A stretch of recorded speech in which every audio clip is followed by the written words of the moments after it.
আসসালামু আলাইকুম viewers, Bangla engineering চ্যানেলের পক্ষ থেকে আপনাদেরকে স্বাগতম। চলছে হিট ট্রান্সফার নিয়ে আমার সিরিজ টিউটোরিয়াল। আজকে টিউটোরিয়ালে আমি আপনাদের দেখাতে যাচ্ছি হলো নেগলিজিবল হিট লস ফ্রম টিপ। এটা অবশ্য আমার রিসেন্টলি ফিনের উপরে একটা লেকচার চলতেছে, তো তার একটা অংশ। গত পর্বে আমি দেখাইছিলাম ইনফাইনিটলি লং ফিনের জন্য ইকুয়েশনটা কেমন হবে, সেটা অবশ্যই এরকম ড্রাইভ করে দেখেছিলাম। তো এখন আমি দেখাচ্ছি হলো নেগলিজিবল হিট লস কন্ডিশনের জন্য আমার এইখানে এই হিট ইকুয়েশন গুলো কেমন হবে বা কি আসবে। তো এরকম একটা ফিন আছে আমার।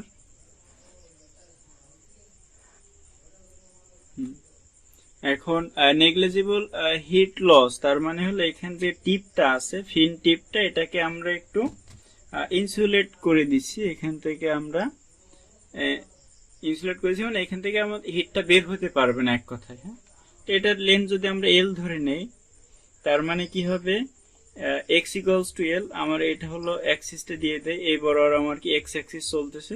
তো এক্স ইকুয়ালস টু এল যখন, তখন কি হবে, আমার এখান থেকে আর হিটটা বের হইতে পারতেছে না। তার মানে এক্স ইকুয়ালস টু এল কন্ডিশনের জন্য আমার এখানে হিট ফ্লাক্সটা শূন্য, এই পদ দিয়ে বের হইতে পারতেছে না, তার মানে হলো হিট ফ্লাক্সটা শূন্য। তো আমরা হিট ফ্লাক্স কিভাবে প্রকাশ করি, কিভাবে লিখি, minus k into dt by dx.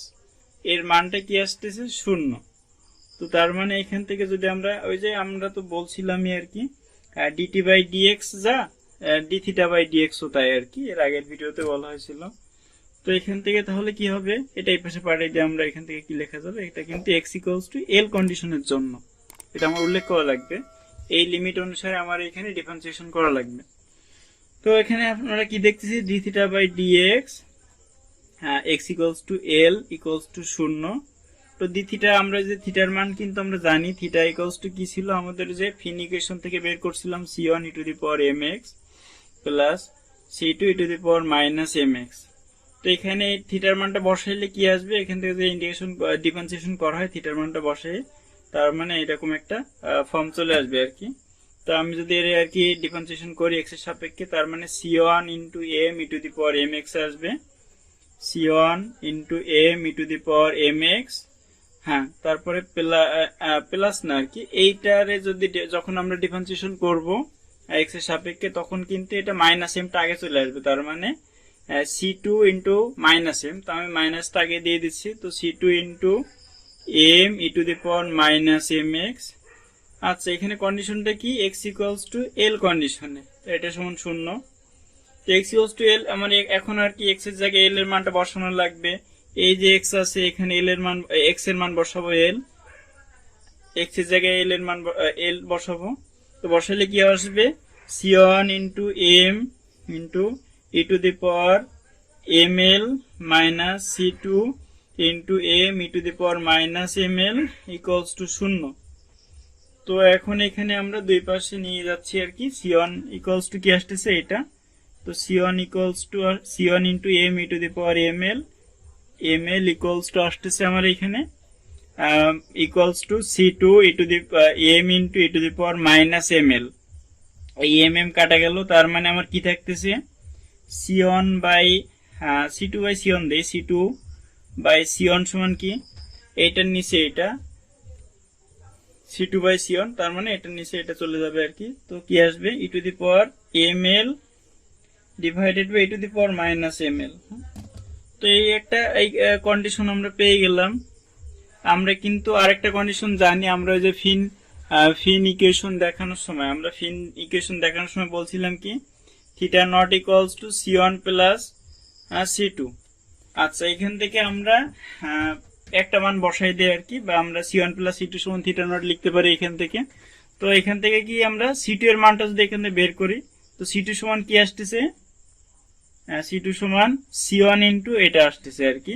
তো আমি ওই মানটা বসাই দিই, আমি এটা পাশে নিয়ে আসতেছি, এটা পাশে নিয়ে যাচ্ছি আর কি। তো c one plus c two এর মানটা কত আসতেছে জানো, সি ওয়ান ইন্টু এইটা, তাই তো, e to the power M L divided by e to the power minus M L equals to theta naught কিন্তু।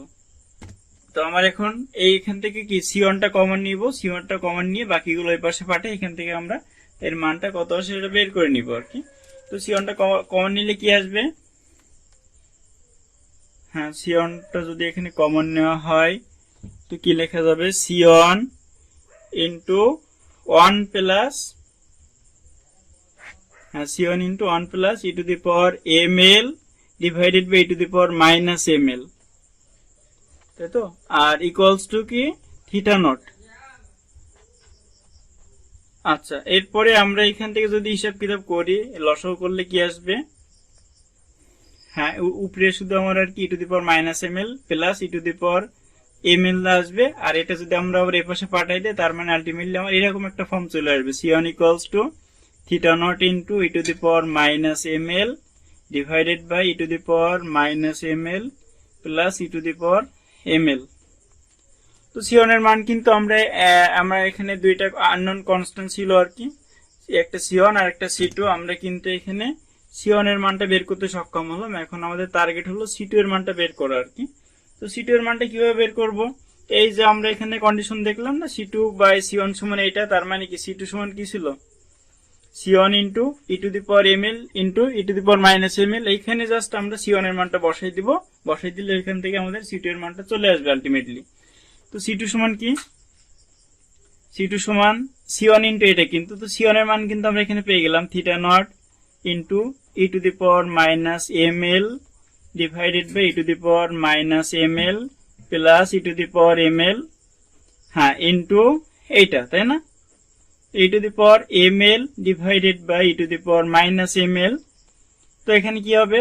এইটা এখান থেকে হিসাব কিতাব করলে এখান থেকে এটা আর এটা কাটা যাবে, তার মানে আমার কি থাকতেছে এখানে? শুধু C two equals to theta not into উপরে থাকতেছে e to the power M L আর নিচে থাকতেছে e to the power minus M L plus e to the power M L. এই হলো আমার দুইটা আননোন যে কনস্ট্যান্ট ছিল সিওন আর সি2, তাদের মান দুইটা বের হয়ে গেল। এখন এই সিওন আর সি2 এর মানটা যদি আমরা এই ইকুয়েশনে বসাই দেই, তার মানে কিন্তু আমাদের এখানে থিটার যে ইকুয়েশনটা সেটা চলে আসবে। আচ্ছা, গত পেজ থেকে আমরা যে সিওন আর সি2 এর মানটা বের করলাম, ওইটা জাস্ট আমরা এখন মেন যে equation theta equals to C one e to the power M x plus C two e to the power minus M X এই ইকুয়েশনে বসাই দেব। তো বসাই দিলে কি আসে দেখা যাক। হ্যাঁ, এখানে আমরা যদি এখন সিওন এর মান বসাই দিই, সিওন এর মানটা কত ছিল জানো? E to the power minus M L divided by, আচ্ছা, theta not into e to the power minus M L divided by e to the power minus M L plus e to the power M L, হ্যাঁ, into কি ছিল? ই to the পাওয়ার, এখানে কি ছিল না, এটা আর কি এখানে যেটা আছে ওটা লিখে দিই, e to the power M x.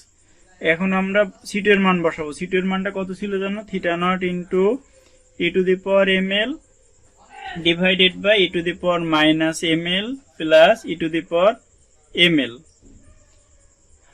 আর এর সাথে আমাদের ওই যে এখানে যে টার্মটা যুক্ত আছে e to the power minus M X, ওটা লিখে দিলাম। তো এখন যদি এখান থেকে হিসাব কিতাব করা লাগবে, হিসাব কিতাব করলে কি আসে? আমরা এখান থেকে থিটা নট আর এটা কমন নিলাম, কারণ এটা দুইটার মধ্যে আছে আর কি। তো এখান থেকে যেটা কমন যাবে, theta nought divided by e to the power minus M L plus e to the power M l, এইটা কমন যাবে। তো কমন গেলে কি থাকে? উপরে এই দুইটা থাকে, ই টু দি পাওয়ার, হ্যাঁ, এটা গুণ আছে, গুণ আকারে আছে। আমরা কিন্তু চাইলে দুইটা আর কি কম্বাইন করে দিতে পারি, কারণ ই টু দি পাওয়ার আছে যেহেতু আর কি, তো পাওয়ারে যোগ হয়ে যাবে। গুণ আছে যেহেতু পাওয়ারে যোগ হয়ে যাবে। যোগ হয়ে গেলে ওখান থেকে আবার আমরা এম কমন নিব। এম কমন নিলে কি আসবে? মাইনাস এম কমন নিব, তার মানে এখানে আসবে হলো এল মাইনাস এক্স আসবে। আচ্ছা, তো এরপরে এখানে প্লাস, এই প্লাস, তারপরে এখানে আর উপরে কি আছে? ই টু দি পাওয়ার, হ্যাঁ, একইভাবে এটা গুণ হইলে কি পাওয়ারে পাওয়ার যোগ হয়ে যাবে। যোগ হওয়ার পরে এম কমন নিব, এম কমন নিলে কিন্তু এল মাইনাস এক্সই লেখা যাবে। আচ্ছা, তো এইটা আসতেছে। এখন আমার এইখান থেকে আরো কি সিম্পলিফাই করা লাগবে। তো আমরা এখন হাইপারবোলিক ইকুয়েশনের যে ফর্মুলা আছে সেটা আর কি এখানে লিখবো। এটা সমান কি লিখতে পারি? E to the power minus M L বা e to the power minus X plus e to the power X সমান কি লেখা যাবে? Cos hyperbolic X. তো এখানে যেহেতু আমার আর কি এক্স এর জায়গায় এম এল আছে, তার মানে আমার এখানে কি লেখা লাগবে? উপরে তো থিটা নট থাকবে আর কি, নিচে আমাদের কি লেখা লাগবে? Cause hyperbolic ml। আচ্ছা, আর এটার পরিবর্তে তাহলে কি লেখা যাবে? এটার পরিবর্তে এরকম এটা যেহেতু ওই ফর্মে আছে, তো e two the power minus x into e two the power minus X plus e two the power x.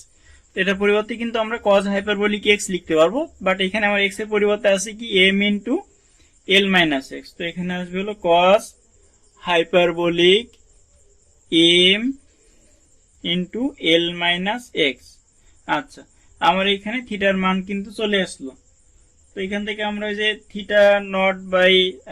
Theta by theta not আকারে যদি লিখতে চাই সেটাও পারবো। তো সেটা লিখলে কি আসবে? Theta by theta nought equals to, এটা নিচে নিয়ে আসলাম, এটা ইকুয়ালস টু কি আসবে? উপরে আছে কি cos hyperbolic m into l minus x divided by cos hyperbolic ml, এটা। আচ্ছা, তো এরপরে আমাদের এখানে যদি আমরা ওই যে x ইকুয়ালস টু এল কন্ডিশনের জন্য যদি ধরি বা বের করতে চাই এখান থেকে, তাহলে কি আসবে? x এর জায়গায় আমরা এল এর মান বসাই দেব। এল এর মান যদি x এর জায়গায় যদি এল বসানো হয়, তার মানে এল মাইনাস এল মানে শূন্য। তো শূন্য হইলে কি cos হাইপারবোলিক, এখানে শূন্যর মানটা কি আসবে? 1 আসবে। তো 1 আসলে আমার এখানে আলটিমেটলি লেখা যাবে কি, তখন কিন্তু থিটা এল মানে কি থিটা কিন্তু থিটা এল হয়ে যাবে আর কি। তো theta l by theta nought equals to, এটার মান তো 1 চলে আসলো, 1 বাই cos হাইপারবোলিক ml। এটা কিন্তু আমার একটা মানে কন্ডিশন। এই পর্যন্ত আসার পরে যদি আমার আর কি বলে x ইকুয়ালস টু এল কন্ডিশনের জন্য বের করো, তখন কিন্তু আমরা এই অতিরিক্ত টার্মটা অ্যাড করে দিব। এখান থেকে চাইলে কিন্তু আমরা ওই যে ফিন টিপের যে টেম্পারেচার আছে সেটাও বের করতে পারবো। তো থিটা এল মানে কিন্তু আমরা কি জানি? টি এল মাইনাস টি আলফা। এই টি এল মানে কিন্তু আমার এখানে ফিন টিপের যে টেম্পারেচার, সেটা কিন্তু চাইলে এখান থেকে বের করা যাবে। থিটা নট তো আমাদের জানা আছে, থিটা নট মানে কিন্তু আবার টি নট মাইনাস টি আলফা। এই বেস প্লেটের টেম্পারেচার তো আমরা জানি, আর টি আলফা এগুলো কিন্তু সারাউন্ডিং টেম্পারেচার, এগুলো তো অবশ্যই জানা থাকবে। সেখান থেকে কিন্তু আমরা চাইলে এই টিএল বা ফিন টিপের টেম্পারেচারটা বের করতে পারবো। আচ্ছা, এখন যদি আমরা আর কি রেট অফ হিট ট্রান্সফারটা বের করতে চাই, রেট অফ হিট ট্রান্সফারটা হলো এইখান থেকে কি পরিমাণ, এই যে এই পয়েন্ট থেকে x ইকুয়ালস টু 0 পয়েন্ট থেকে কি পরিমাণ হিটটা ট্রান্সফার হচ্ছে তার মানটা যদি আমরা এখন বের করতে চাই, এটা এখানে কন্ডাকশনের মাধ্যমে হচ্ছে আর কি। তার মানে এখানে যদি আমরা থিটা ইকুয়ালস টু 0 কন্ডিশনের জন্য আচ্ছা Q0 বের করি আর কি, তো সেটা কি লেখা যাবে? Minus k into a dt by dx. কোন condition? x equals to 0 condition. তো আমি আগে বলছিলাম আর কি, এই যে ডিটি বাই ডিএক্স যা ডি থিটা বাই ডিএক্স ও তাই আর কি। তাহলে এখান থেকে কি লেখা যাবে? থিটা নট এর পাশে পাল্টাই দিলাম, তার মানে থিটা ইকুয়ালস টু আসতেছে থিটা নট ইন্টু এটা। তো এরপরে আমরা জাস্ট ওইটাকে আর কি ডিফারেন্সিয়েশন করব। তো ডিফারেন্সিয়েশন করলে কি আসবে?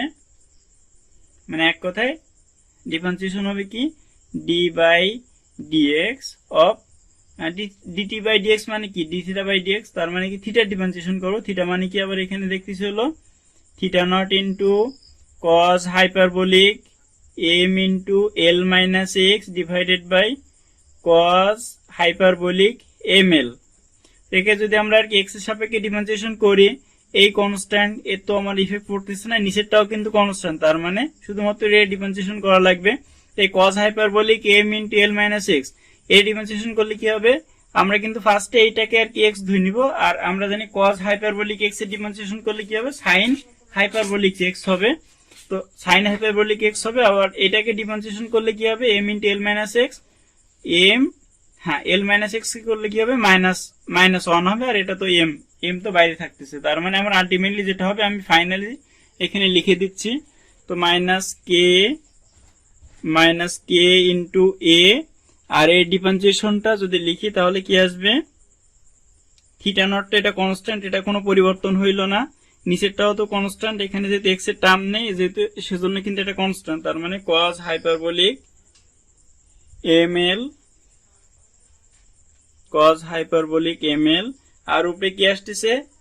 m ইন্টু এইটুকুকে আমরা তো ফার্দার ডিফারেন্সিয়েশন করা লাগছিল আর কি। তো m into l minus x করলে কি মাইনাস 1 হবে, m into minus 1 into cos hyperbolic, এইটাকে যদি এক্স ধরে করি তার মানে আসবে কি আমাদের sin hyperbolic m into l minus x আসবে, আর এটাকে ফার্দার করলে এটুকু হবে আর কি, এটা আমি আগে দেখাই দিছি। তো এখানে কন্ডিশন কি এক্স ইকুয়ালস টু 0 কন্ডিশনের জন্য এই মাইনাস এগুলো সব আমরা যেগুলো কনস্ট্যান্ট আছে সেগুলো আগে বসাই দেই, তারপরে আমরা এই যে এক্স এর মান 0 বসাই দিই, এক্স এর মান তাহলে এগুলো আমি আগে বের করে নিয়েছি, minus minus minus plus k a m into theta not. আচ্ছা এখানে কি sine hyperbolic m into l minus x আছে, তো আমি যদি এক্স এর মান 0 বসাই দিই তার মানে কিন্তু সাইন হাইপারবোলিক এম এল থাকে, আর নিচে আছে কি কজ হাইপারবোলিক এম এল, তার মানে sine hyperbolic m L divided by cos hyperbolic m l, মানে কিন্তু আমরা এখানে ট্যান হাইপারবোলিক এম এল লিখতে পারবো। তো লিখলে কি হবে, এখানে লিখি আর কি ট্যান হাইপারবোলিক এম এল। তো আমার কিন্তু ফাইনাল যে ইকুয়েশনটা সেটা আর কি এখানে চলে আসলো। এই এম এর মান কিন্তু আমাদের জানা আছে, m equals to root over h p by k, এটা আগের ভিডিওতে বলা হয়েছিল। আচ্ছা এরপরে এই থিটা নট এর মানও কিন্তু আমাদের জানা আছে, সব মান যেহেতু এখানে জানা আছে, তো আমরা কিন্তু ইজিলি এখানে হিট কন্ডাকশন কি রেটে হিটটা ট্রান্সফার হচ্ছে তার মান কিন্তু ইজিলি এখান থেকে বের করা যাবে বা বের করতে পারবো আর কি। হ্যাঁ তাহলে এই পর্যন্তই ছিল আজকের ভিডিওটি ভালো লাগলে অবশ্যই লাইক করবেন, কমেন্ট করবেন এবং সাবস্ক্রাইব করবেন। ধন্যবাদ সবাইকে।